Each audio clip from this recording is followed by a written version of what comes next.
Hello and welcome to another edition of the Blue and Gold Gridiron Show, where this week we're super excited to have the brand new offensive coordinator in Brooks County, Georgia, Dan Blackbourne, on the show.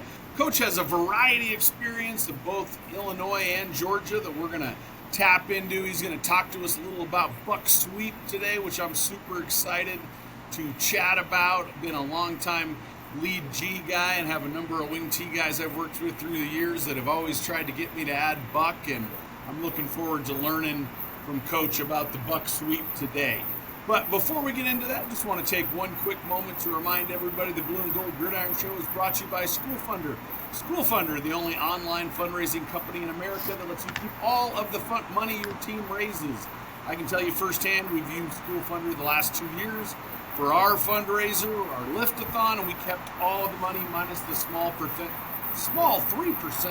processing fee. You wouldn't give away 20% of the wins your team earns, so why do you give away 20% of the proceeds they make in fundraising? So please contact those people at School Funder, that's SCHOOLFUNDR.org, and let them know the Blue and Gold Gridiron Show sent you, as it'll help the show. Just a reminder, while you're helping the show, please like and subscribe on YouTube. We have absolutely one goal on the show: to give free resources to coaches to be able to learn at absolutely no cost. So, and it helps us reach more coaches if we have more subscriptions. It's not like any of that money's coming to us. Trust me, it's not. But we'd like to be able to reach as many coaches as possible, get much information out there to coaches as possible. I think it's one of the best parts about the coaching profession. There's so many guys that are so willing to share their time and knowledge. When I was a very young coach, I had so many coaches that poured into me and gave me knowledge, because when I was 21, 22 coaching ball and I thought I knew something, I still don't know much, but I really didn't know anything then. So if it wasn't for guys like that poured into me, I wouldn't have been able to become a halfway, maybe decent coach. So anyhow, going to start talking to Coach now. Coach, before we get into it, if you could just give us a little brief synopsis of your football story. I always enjoy hearing that from guys. Yes, sir. First off, just appreciate you having me on here. Always love talking ball, especially with people all over the country. Spend a lot of my time talking with, people just around where I was at in Illinois.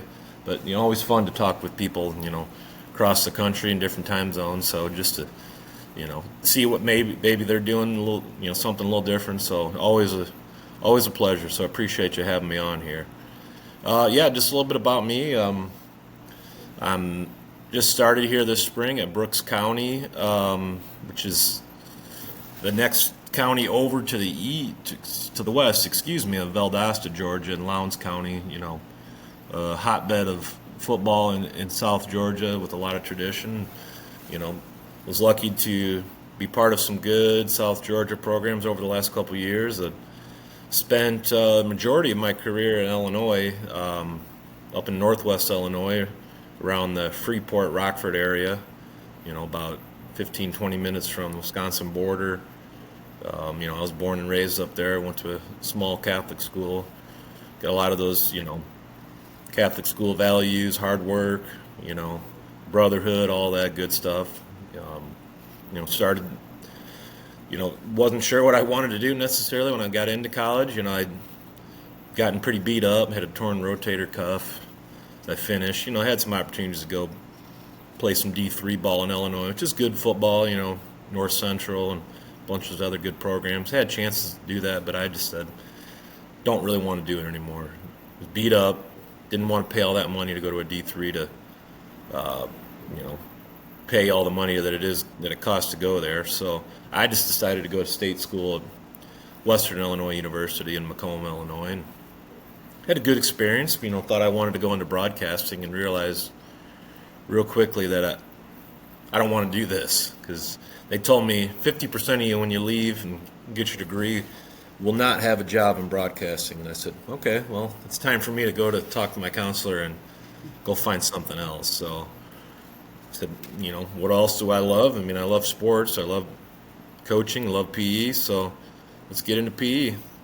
Got started there and graduated mid-year, went back home and started working just, substituting, things like that.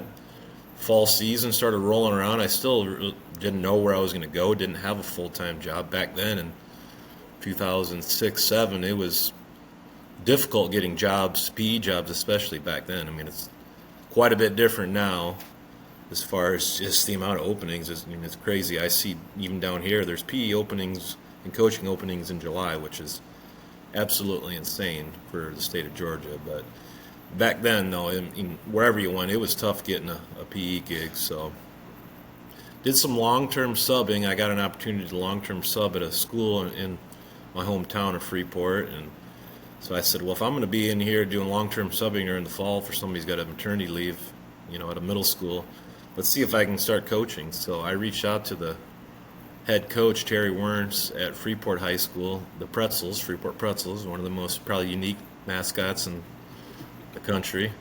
And he said, yeah, we would always looking for help. So I started up with him, just volunteering. I didn't care. Just trying to learn coaching and football. And, obviously I had a great experience in high school playing, so I just tried to soak up as much information as I could early on. And our second year there, I got a job actually teaching. I got my driver ed endorsement during that time, so I got an opportunity to teach driver's ed there at Freeport High School. And right at that same time, they were looking just try to make some changes what they do offensively at the high school. My old offensive coordinator and old line coach at my small school in Freeport, Aquin High School, came over and they took over the offense at Freeport. So it was a great opportunity for me to work with my old OC and old line coach, who I had just an absolute ton of respect for, and I owe them a lot of who I am now today as a coach to those guys and what I learned from them. And got to spend 2 awesome years with them, kind of learning how they do things as a coach. I mean, they came over, a couple years earlier, they'd just gotten done winning a state championship, and it was the first state championship that our old school had gotten in like 15, 20 years. So they obviously knew what they were doing, and I just was like a sponge. I soaked up as much information as I could from those guys. Learned a lot, early on about quick game, which I still do a lot of that now. A lot of inside zone. So just was fortunate to learn from those guys. But they left. I hung around still, and then our head coach came to me right after they had left and knew that I knew, for the most part, knew a lot of that system and wanted to keep it rolling. So he tasked me as the offensive coordinator. Here I was at that time, maybe 27. So I got a great opportunity to become an OC at a pretty young age, and I wasn't really thinking about that, but I said, let's go. Let's try that challenge. So was there for quite a while. As OC, O-line coach, did a little strength conditioning as well. Just trying to help get over the hump there for a while, and we struggled. We were still doing some pretty good things offensively, but just consistently, winning ball games. We were a 5A team in a 7A league. They don't do it by, your enrollment numbers necessarily. It's more just based on geographically. So we were a 5A school playing 7A teams week in and week out, and numbers-wise, we just struggled usually to match up. We were always pretty competitive, but just the war of attrition, typically we lost those battles. But we were always competitive because we got our kids to play hard, and felt like we did things the right way, but just struggled always getting over the hump. Really close many times to get where we wanted to be, but just couldn't do it. So a good buddy of mine who I'd kind of decided at that point I was kind of burnt out. I really was. I was just going to take a year off, to be honest. After like year maybe 9, 10, 11, I can't remember exactly where it was. I was going to take a year off and just try to recharge, because we tried like hell to get things going and just couldn't get over the hump. But he took the job at actually my old alma mater there across town and asked me to come over and be the OC and the O-line coach for him. So I said, why not? Let's do it, Let's go over there and see what we can do. So had 3 really, really good years over there at my alma mater. Wasn't sure I'd probably ever go back, but I did, and had a blast doing it, working with guys that I really care for and love, and we started that first year at 4-5, and if you get 5 wins in Illinois, you qualify for the playoffs essentially. So we're really close with a group that was filled with sophomores and juniors. That following year, we broke through, finished 11-1, went to the quarterfinals with a really good squad, and doing really, really good things offensively, and thought that we had the makings of a legit state championship team coming back, and then COVID rolls around. And, in Illinois, they did not play a fall COVID season. So it was a major, kick in the gut. Eventually they conceded on a spring season, but it wasn't playoffs, unfortunately. It was just a small 6-game season. They had like AP rankings and all that, So you could say on paper or whatever, we went 6-0 and dominated. We finished number 1 in that AP ranking, but to us, we didn't run through the gauntlet of playoffs. So, we finished 1, but it wasn't through a state championship bracket. So, I was just at that point kind of getting frustrated too, because I was tired of teaching my own kids at home. We were stuck, at home longer than a lot of these states that I saw down south playing football in the fall.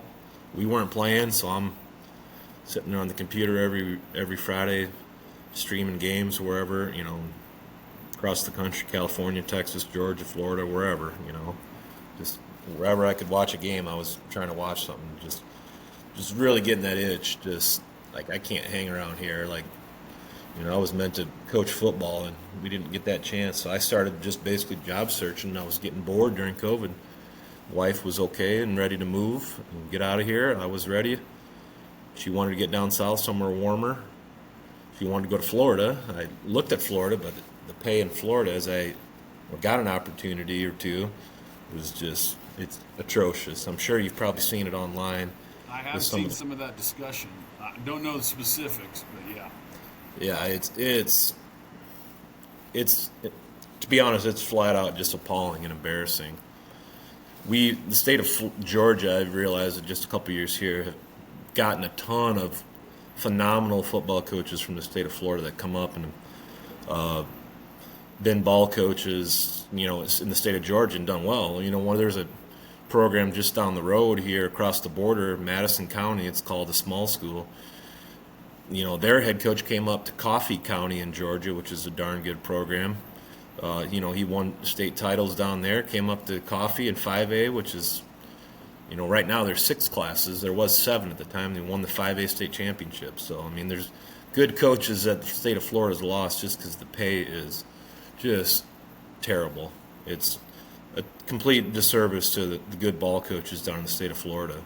So they're fighting down there like hell to try to get more pay because, they're doing everything, spring ball, summer, you name it, putting the time in just like we are, but at a fraction of the cost that, we're getting paid in the state of Georgia. So I realized real quick in that process that I can't raise a family of 4, 2 kids and a wife and myself with that pay that they had offered me, like, oh, geez. So kind of looked around in the state of Georgia then, had some opportunities, over by Statesboro where Georgia Southern's at, up in North Georgia at a small school basically up in the mountains, so it's kind of weighing options from small school line coach in North Georgia over there or over by Statesboro, another small school line job, or a chance to go down to Valdosta, which still is the winningest program in the state of America and the largest classification of Georgia, and be the freshman OC. So I said, let's do it. I don't mind taking a step back, Go take a step back and join, one of the best programs around, and do whatever I can to help the program. So I just went in there with a mindset of I'm just going to put my nose into the grindstone and do whatever they ask of me and then some, and just try to learn what they do and how they go about doing things, and slowly work my way up from freshman OC the first year, freshman head coach second year, and then I got an opportunity to go over to Ware County. Like I said, had just come off a state championship a year or two previously. Was the tight ends coach there, and then connected with the head coach at Brooks County. The previous year, I was interviewed actually over there as well, but decided to go to Ware County. But then he came back again this off season and asked me to do the OC, so could not pass that up. Like I said, just played for a state championship, has won, been in a state title like 4 or 5 of the last 8 years or 7 years or something like that. So it's a traditionally strong program. So could not pass that up. So I'm thrilled to be over there right now. Sorry, a little long-winded with all that, but it's a great place to coach football. Great kids that love ball. Talk about that slide here, bring the hammer. It's a program dedicated on physicality and hard work, and that's what these kids know and they do.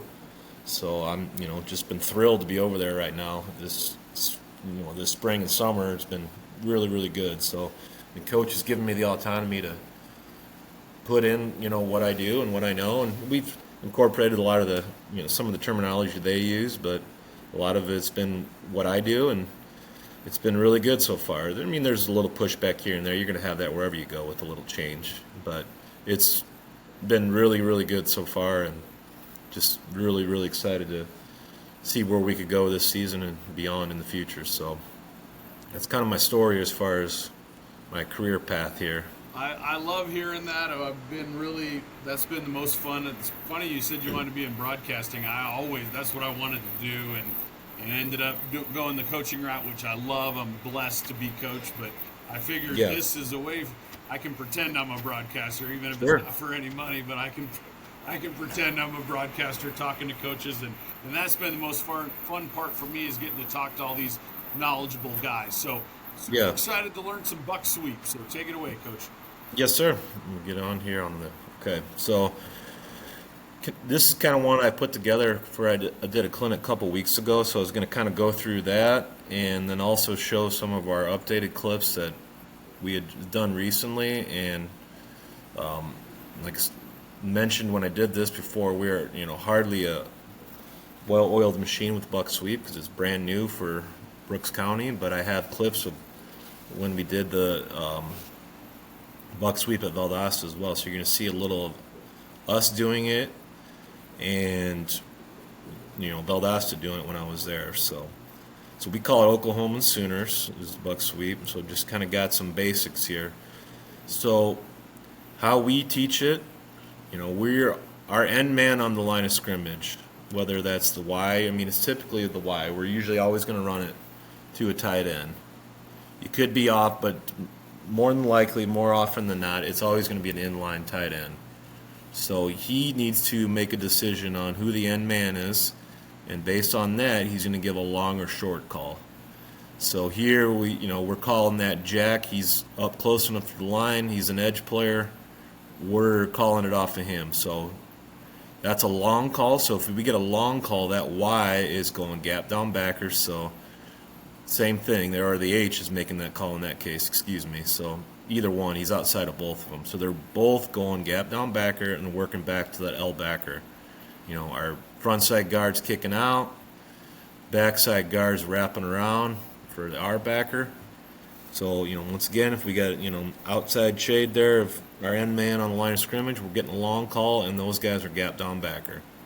So how you teach your pull is a little different. Coach Gowan at Valdosta, who's I felt like one of the best O-line coaches in the state of Georgia, who's now moved on to be a head coach up in North Georgia. He and Coach Luke Hayes were ones who kind of got this in at Valdosta, and I just sat there, like I said earlier, when I was younger, just soaked it all in as a sponge and learned everything there is about buck sweep, how they know it. So it is a little different from the train of thought that Gus Malzahn and that school of thought has, where they're a lot of times, if that guy's head up, they're going to try to take that guy head on with their Y or H. We're not asking our guy to do that. So, if we get a long call, they're going down. And you'll see here, if we get in a situation where right here, let's say, we got a 6-eye. That's what I call it, 6-eye. So Bear Bryant guys, I'm sorry. Get a 6-eye here. He's calling short, so that's telling the guard now it's a short kick. He's going to arc for whoever's down in that alley, that overhang guy or that guy who's fitting down the alley if it's, a too high look there. So a short call, short kick for the guard. All right, the play side guard, backside guard is wrapping for the R. I should have said before, but the backside tackle is slam hinging that B. And if we get a tomahawk call ever, if he calls tomahawk, that just means he's cutting on that backside. If you feel like he can't get down to that B gap where he can really slam it down and hinge it, he potentially could cut that guy on the backside. Our center is going to be A to A on all of these, okay? Tackle rule, gap down backer. So real easy for that. So here, like I said, the Y is going to arc on that. If we got a bear look, let's say, and he's playing a 6-eye. That makes sense so far, Coach? Absolutely. So that end man, whoever it is, the Y or the H, they're communicating that long or short call, is my understanding. Coach me up a little bit on your A to A from the center, the rule there. So instead of always having that guy go down, I know a lot of people always teach that center to go back, to back block all the time, right? I'm sure that's probably a lot of the old school way of thought. For us, if we get a shade necessarily on that front side, the old school way of thought would probably say, oh, well, he's got to go back. Well, a lot of times we get like, 4-eye min fronts because everybody's doing the mint tight, Kirby Smart, Nick Saban, all that. That's tough for that center to go all the way back to a 4-eye. So we just asked that guy to go A to A, and we worked that to death as far as him just snapping and working his hips and hands. It doesn't have to be devastating, as long as he can just get a little bit of wrench there and try to get that guy's shoulders turned just a hair and, stalemated it at the very minimum, just not allowing penetration. Like, we're okay with that.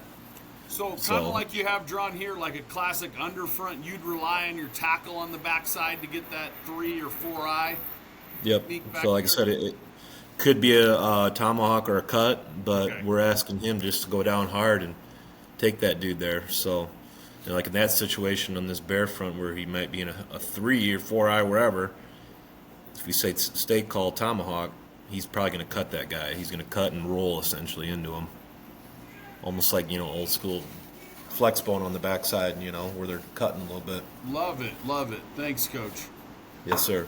So I didn't have a lot of the game clips. I was able to get some of our old practice clips. But the game clips, you would see that we would cut. But, obviously in practice, we weren't going to cut our own guys ever. All right, so let's keep rolling here. So these are just some of the different fronts that, you do it against. There's your over front. So real easy when he's over front, he's a backside shade. The center just goes back for him. Situation here, so we got a long call. Sorry, my kids are in the background yapping. Long call here. He's going down. He's got to rip hard inside, sift, what have you. If this guy wants to spike over, he slams that shoulder back down of that tackle if this guy moves, and he's working to that backside L there. We just call him L and R, real easy. So once again, backside hinge, we're hinging that B, okay? Front side guard kick out, and we'll work all the time the different looks, How I learned from one of the better, another good old line coach down here in Georgia at Colquitt High School, where Rush Probst was at previously, where he, won state championships and a national championship. One of his guys GA'd at Auburn with Gus Malzahn.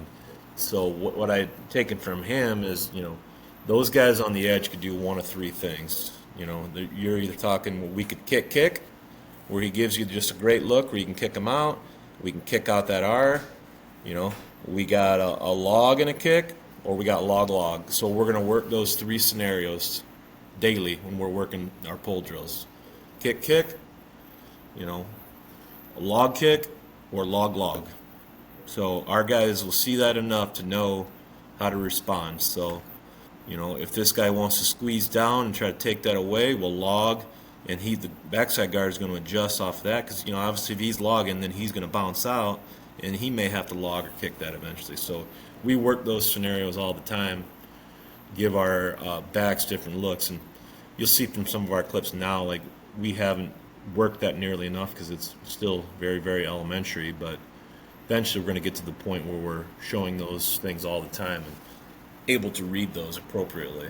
Coach, I love that because you see so much gap scheme that fits like that. I would say in the college game, you see the log and what I've seen some people call a secondary kick a ton. Yeah. So I love the three situations there you're talking about. Yep, no, that's Coach Bryce Giddens at Colquitt High School. So, I mean, I can't take credit for that. I learned that from him and said, man, that's great because he literally just says with his guys, he has their defenders, their backup guys or whomever it may be, just trained to – he either gives them a 1 if he's just working with them, behind them, standing behind, a 2 or a 3. They know 1 is kick. They know 2 is log kick. And they know 3 is log. And I'm he just gives adding them a that. number. I'll promise you. That's getting added. That's great stuff. So, yeah, I said I got that from Coach Giddens. I sat down with him this spring and just picking their brain on how they do things because, they have a phenomenal program as well. They're in the region with Valdosta and been a traditionally strong South Georgia program as well. So I've always just tried to sit down with anybody I could get, access to and try to pick their brains. So I don't consider myself a super smart ball coach, but I've been smart enough to talk to people that are a lot smarter than me to learn ball. So. But you recognize stuff that's good. I know I'm not any good, but I think I can usually tell when something's good. Yeah, no, I try to just take bits and pieces of things from people that are way smarter than me and try to jumble it all together into something good here. So that's the hope. So, all right, we're rolling back into it. We got some clips here coming soon. So there's your underfront. So the jack's outside again, so it's another long call. Wise gapped on backer with the tackle, working to that backside L. We're here, this guy is, we typically don't run a lot of it against the underfront where we have our center pull. We usually always want our guard pull, not center guard pull. But we will do it from time to time. We have done it. I don't think we will at Brooks County, but it's in there just in case. But we did a little bit of it at Valdosta where we'll pull the center out too. Is that a call? Because you're A to A, I thought your center would take care of that, but there's a call or something you can. Yeah, it's just more of a game planning thing. Like if we know we're getting that 2-eye essentially, where it's a little tougher to go A to A. Yeah. He probably is not going to be able to get to that guy as well as we want him to. But if we're getting the underfront for the most part to that, like we're probably not running buck sweep. We got some other things that we would do. Or if that kid's just a dude, it might be something. Yeah, and there are a lot of dudes. Like I would imagine. I've seen some film of Georgia games and been like, whoa. I mean, it was kind of crazy to me when I first got down here. Like nobody just batted an eye at, every week, even schools that weren't in your region. You're playing smaller schools, like every program, even the small schools like where I'm at now, like teams will have a D1 guy. The big schools will have, 5 to 7 D1 guys, and just nobody thinks twice of it. And to me, that was like, holy cow. Yeah. Like, we were loving it if we had just one like FCS player when I was in rural Northwest Illinois, Most places are like that, Coach, I would say. Yeah, no, and down here, like in big school 6A ball, like a lot of I think some of the bigger differences, like the D lines and like the jacks and the edge players are elite. Like that's one of the things I think that makes Georgia really good is the amount of like DN, linebacker guys, edge players that are 4 and 5 star dudes. It's pretty wild. Well, that's probably the same thing with the SEC because you in college football you usually see defensive line. That line plays elite, as you said. Oh, without a doubt. So like, I still follow the guys. I'm still friends with a lot of them at Valdosta. Like one of their guys just a couple weeks ago committed to Georgia, and he's 6'4", 6'5", and 260. So, Kirby Smart sees that size and knows that he can turn him into something for one of their edge players, Like, it's just kind of the name of the game for the SEC ball and the programs like that. It's just crazy. But, yeah, I'll get rolling keep rolling through this here. All right, so odd, same things, A to A. Okay, here he's outside shade. So we're getting, once again, the long call, gap down backer. If that end wants to spike over, he's still eyeing that end, looking for any near hip, near shoulder to knock over if that guy does, this end wants to spike over. But, if he's there, more than likely he's probably playing that B gap. So Y works back to the L, backside slam hinge here. Potentially could call tomahawk if he doesn't feel like he can slam hinge that B. And we're off to the races here. So like I said, the first year I was there in 2022 when I first moved down here, it was our number one play. I think when we crunched them, I crunched the numbers because I did a lot of the numbers and huddle stuff for our offense. I think we finished the year averaging like 8.4 yards a carry, which, is obviously darn good. So like we knew that this is a good concept for us. So the film like we're about to show is going into like year 2 of a lot of the line that we had the previous year was back, so we were like in the summer getting ready for year 2 of the system. So we got pretty good. This is the school I'm at now, Brooks County. So this was like the first or second week of summer where we're just introducing it. It's real basic. Nowhere near where we want it to be, but we're getting the basics figured out right now. So just some things that we're doing, like right now, like we trade the guy over. Okay, so here, he probably gets it wrong, but he should be calling long, long, long. He should be going gap down backer, back to the L right here. So we'll see. I think he butchers this. I think he goes out.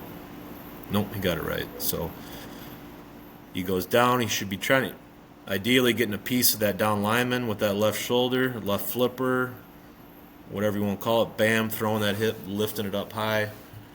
And he should be continuing to work back to the L. So we're just working on bags here. In the summer, you can't wear shoulder pads or anything like that. So just trying to get this figured out here. So we're teaching that guy typically near foot, near shoulder on that kick out. Love to get that hat to the place side. Want that guy as he's wrapping around as the backside guard to scrape paint off that double, wherever that may be, and get real tight off that. We don't want any space coming through if we get that good double team on the front side as we're forming that wall. That makes sense so far? Absolutely. Okay.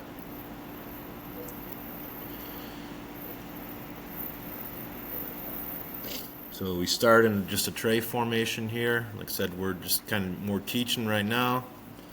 We'll rip through fast forward. We're starting a tray formation. We're going to trade him over and run Oklahoma, which is our buck sweep to the left. So it starts at 3x1, ends in a 2x2. Like I said, we want to run it to our tight end.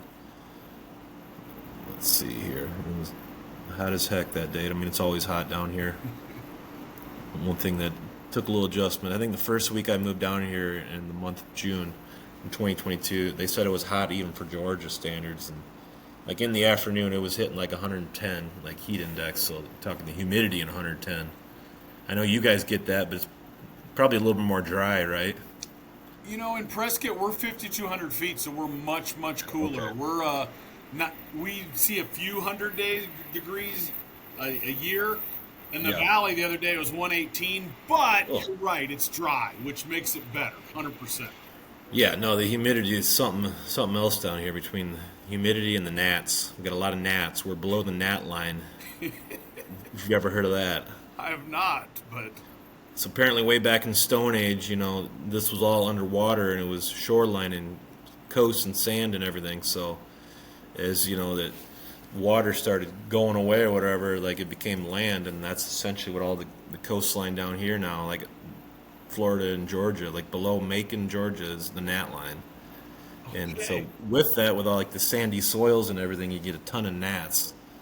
So we get just eaten alive by gnats. So all right, I definitely learned something new. I did not know the gnat line. That was some of the education I got from my Georgia folks when I moved down here. Right. All right, so gap down here on the front side, kick. So that guy sort of squeezes, gets a log, and then he bounces out. So that part, like I said, we're real early, but he did that right. So we get a log, the back bounces out. I'm good with that. We can be happy with that.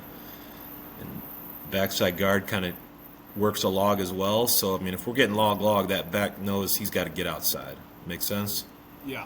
So the first log, the second guy, he still ended up leading up, if I saw that correctly. So your log, how's that working? Because they both, the first guy logged, and then the second guy looked like he still kind of snuck through there. Yeah, he started. I mean, obviously, a good backer, like these guys are just They're freshman dummies standing that there. don't know what they're doing. Yeah. If this guy's here, he's going to be there. So Gotcha. it's probably not going to be that case, but Yeah. just for the sake of that play, that's what he did. Gotcha. But, teams that are true, like, gap exchanging here, where if he's squeezing down here, then that guy's bouncing out, right? You're not seeing anybody that's standing there, obviously. That guy's moving. No, we don't. I mean, if guys are literally just standing there, then we don't even need to worry about, buck sweep. We can line up and just run straight inside zone or whatever right at them, and we don't have to worry about it.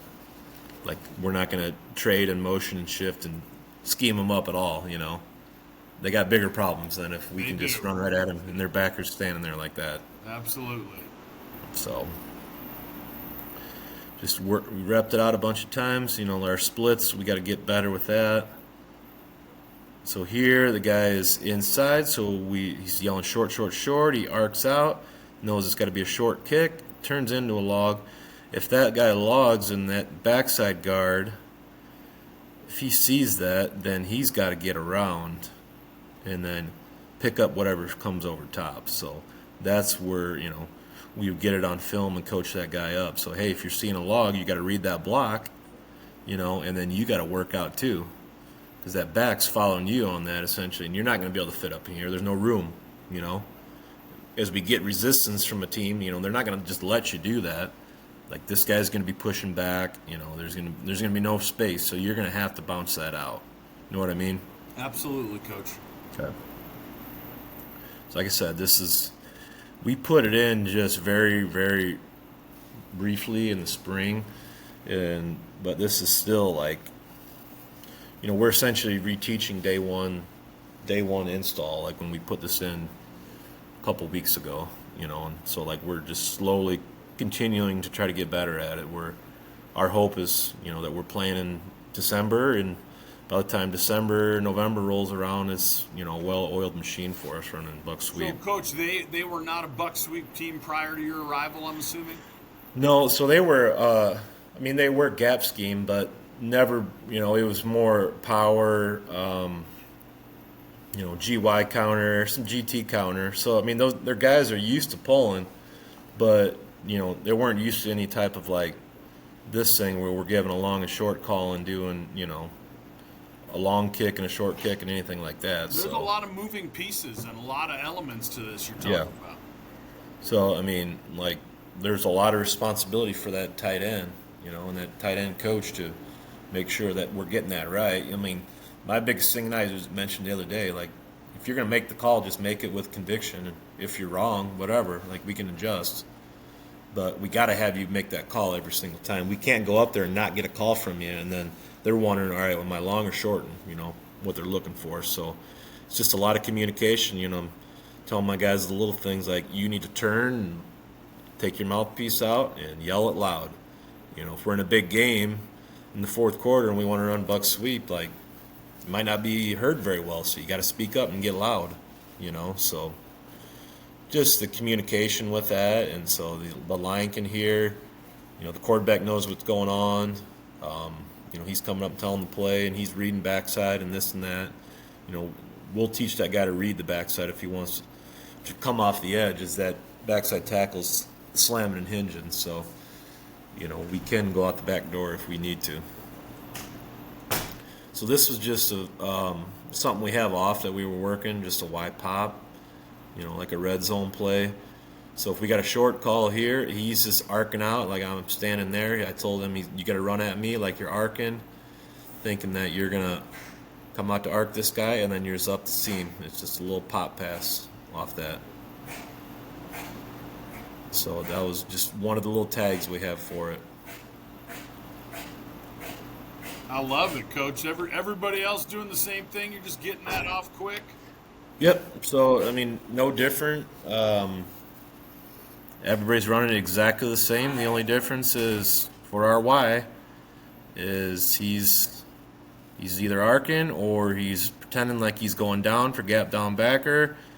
And if we had a long call, let's say, and that guy was out here, I mean, he would just go down and just knock it right up the seam. So we're going to sell it and make it look like, our regular run scheme everywhere. I mean, everywhere else it is the same, but it's just, different for that guy right there running that pop.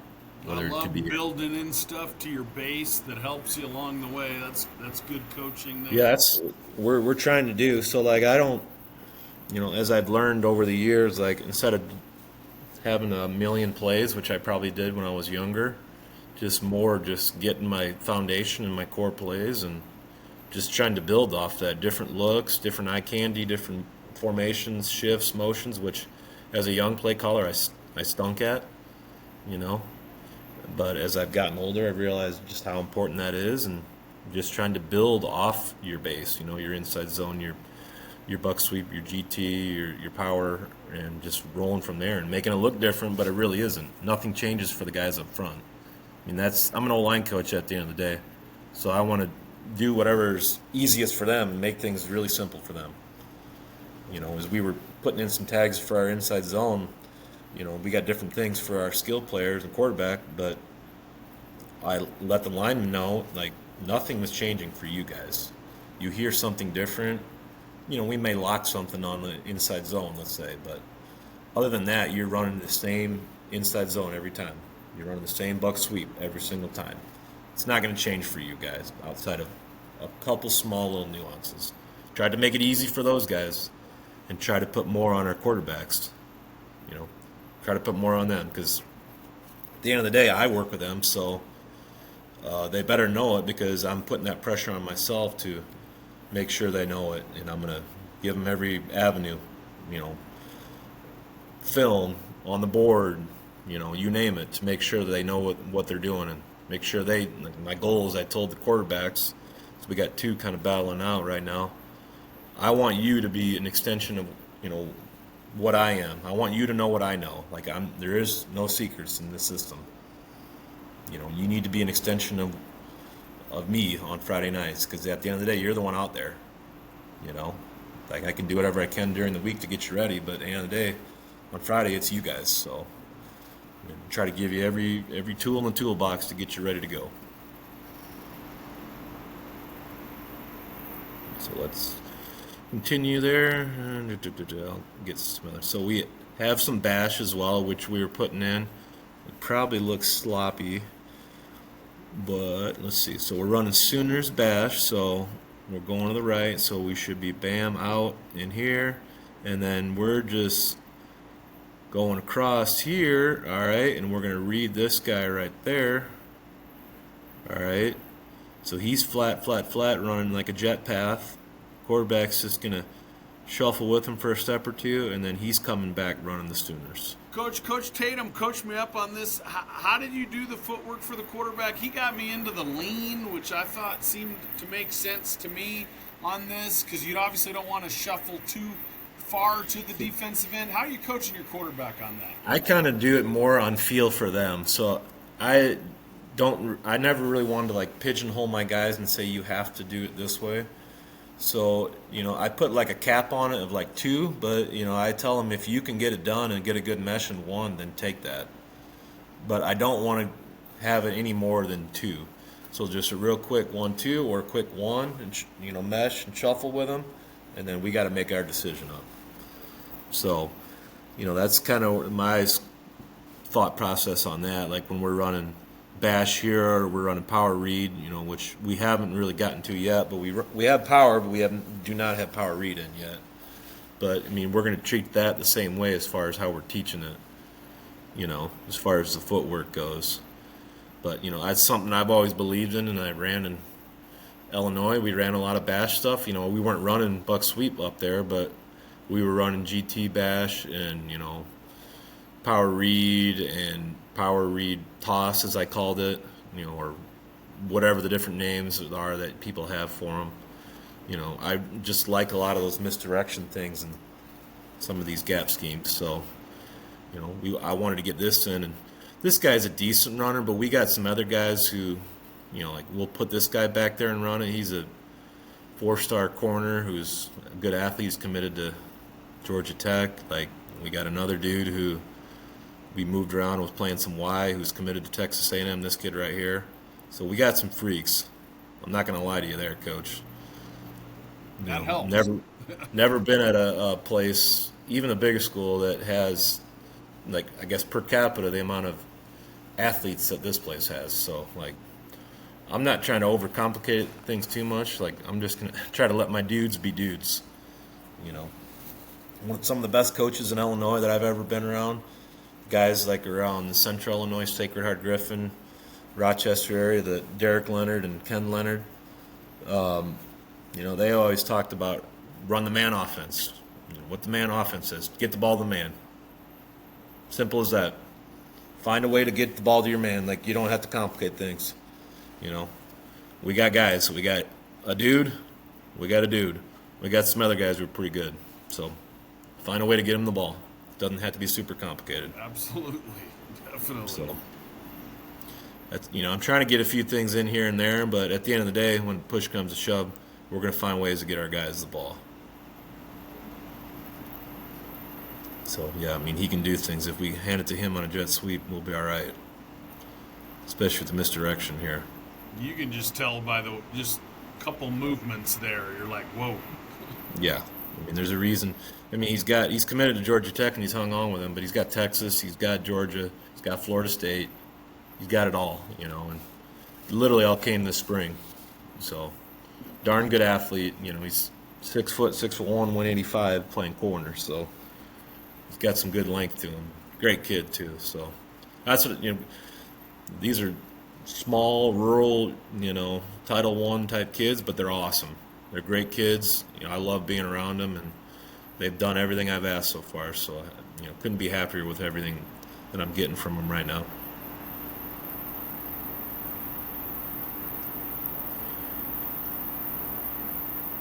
So, Coach, how much autonomy does your tight end coach in coaching up? How much is he with you, and how much are you giving him in terms of making those short and long calls? The coach or the kid? The coach. Well, both, really. So, I trust the coaches, so I had to put it on me I need to coach the coaches. So, I actually started coaching tight ends in the spring because that's what I was doing at my previous school. So, the tight ends worked with me in the spring as we were getting through this. So, they had gotten some of it from me, but I suggested to the head coach, who was kind of coaching QBs, like, hey, I kind of want to be the quarterback coach. Like, if, being the coordinator, like, I want that guy to be with me and just, like I said earlier, speaking my language, And he was all for it because it allowed him to just float now, and he goes over to defense more now and just allows, in the spring we had every school in America stopping by to look at our dudes. So he was talking to coaches a lot. Like, it just made sense that, he floats more now, and he's an offensive guy primarily, but he's around what we do. But now, like, during Indy and stuff, he'll take off and go over to defense and just be more of a head coach, what he wanted to do. So he was all for it. So now I was coaching up one of our young guys who's a great young ball coach, our tight ends coach. It's Carter Brogdon is his name. Coaching him up. So he's done a good job with the tight ends. As we're doing like stuff like this on bags or like a team teach period at the beginning of practice, like I'm there and coaching that up like right now in the early parts of the installs. But, they take it to their indie and their sessions and work that stuff on their own because, I've showed them back in the spring and showed them in meetings or after practice meetings, like what exactly I was looking for and what I want, So, try to give those guys everything, like I said, to the quarterbacks. Everything that I know, I'm trying to give to you guys, so we're all speaking the same language here. So he's got a lot of autonomy in it, I try not to micromanage. I understand completely. There's been a few times that guy's been pretty tight, and he still made the short call. I was just curious if that was something kind of, I guess that could obviously be game plan dependent. Or yeah, for the most part, we're saying like head up to inside. We're gonna short it. Gotcha. So that's kind of the rule of thumb we've had. So, and like I told him the other day, whenever you're in doubt, like I said, just make your call with conviction. Don't come up there guessing. If you're wrong, you're wrong. Like, we can coach you up. We're not going to chew you on a Friday night in a game.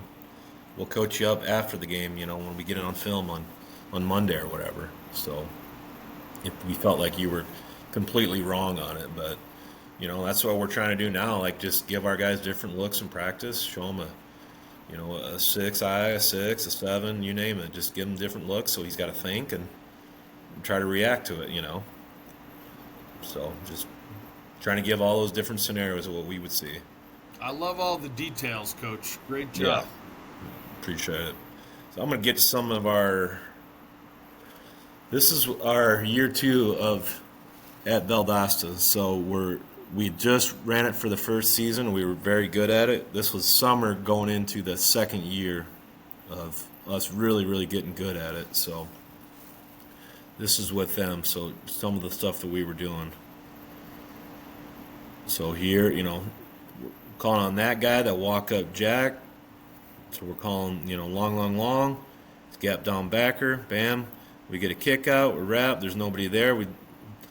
Nobody there for the backside guard. Just go, find work. Find work on that defender out there.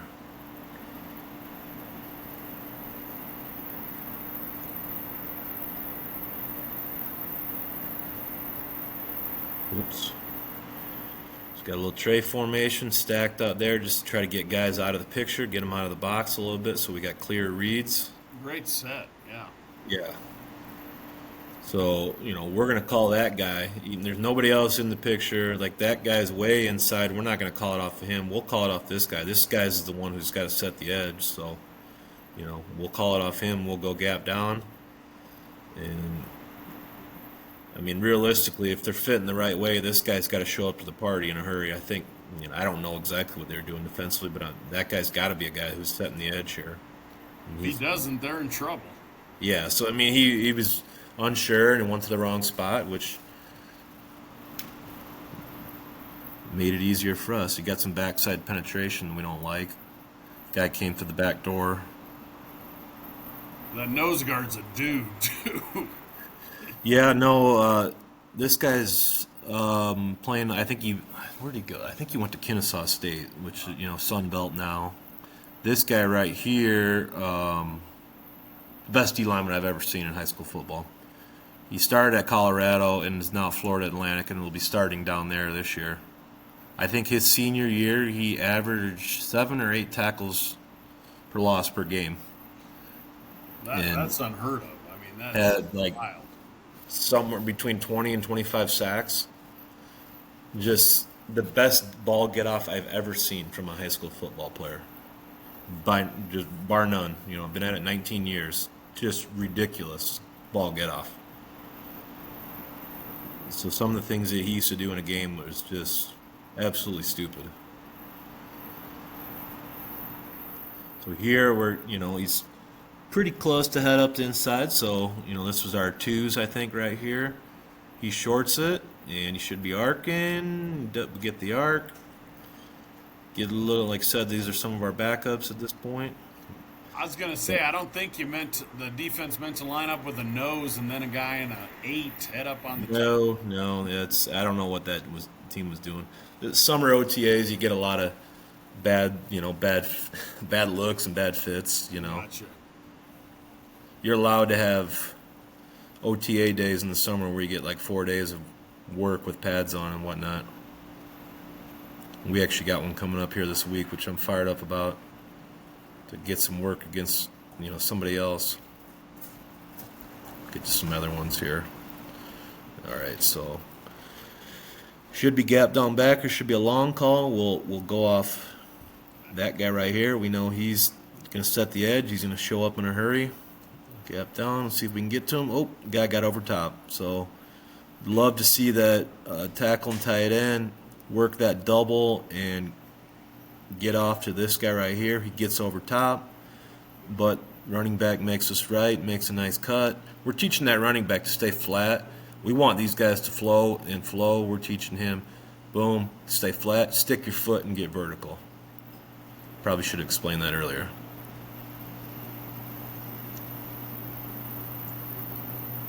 So do a decent job of sticking his foot and getting as many yards as he can.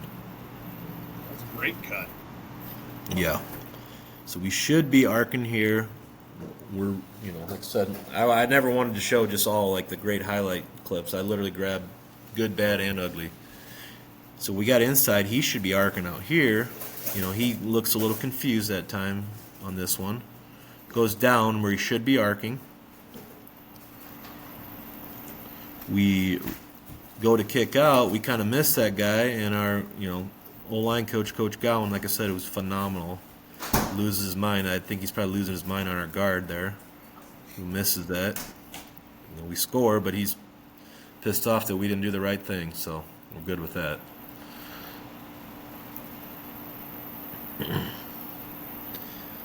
So we also can do things like this. This kid's a safety at University of Georgia right now. He's an elite athlete. Nasty. What's that? This set's nasty. You got your little tight end empty here, trips over there, and that's good. With the orbit motion, this is good stuff. Yeah, it's great stuff. So it was good to us, especially with a kid like that who we could run with, doing a little Q buck sweep. Just shows a little flash fake, throwing the screen out there. I mean, he can throw the screen if he needs to. Like we have other concepts where we see it. If we have numbers, he'll just bang that screen out to him if we got numbers. But fakes the little screen, and we're running Q Sooners, Q buck sweep. And got some numbers here at the point of attack. It's about as good as we can get blocked up there. That's a good-looking football play right there. Yeah, get a good kick, get a good wrap, and then let our 4-4, athlete, 4-star Georgia commit do his thing. Helps having dudes and make your schemes look a whole lot better. No question, but that's a great design as well. Yeah. Yep. No, we said I learned a lot. This wasn't me. Learned a lot from Coach Gowan and Coach Jeff Golden, who was, Ohio guy that made it down to Florida and then up to Georgia. I mean, just great football coaches who I've learned a lot of football from. So we'll run buck sweep with a glance on the backside. Just tag a glance to it. We get that guy maybe getting a little nosy on the backside. We get a little window. I mean, he fits tight squeeze in here. We make it happen. Trust guys that, with a good arm and guys with good hands make a play. We would have probably been okay to give this here too. We had decent numbers on the front side. But we got that working on the back side of it. So just some tags here and there. And we're trying to work those things in here eventually with our guys too. We tagged some, backside glances and, thin routes and things like that. Just some real easy stuff for them to look at, a picture on the backside of it.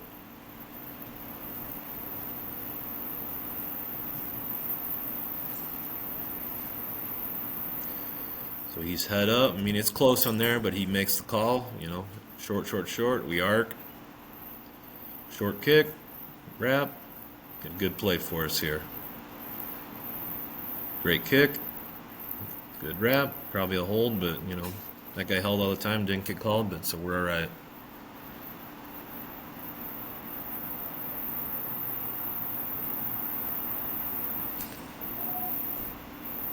Should be a short kick here, or a short call. Shift that guy out. It's a little return motion. Short kick. Read that. Nope, quarterback kept it. Close on that one, but, like I said, we'll take this guy in a foot race anytime against that guy. So, go be an athlete. A lot of window dressing going on, too. A lot of ways to pretty it up there. Yep, no doubt about it.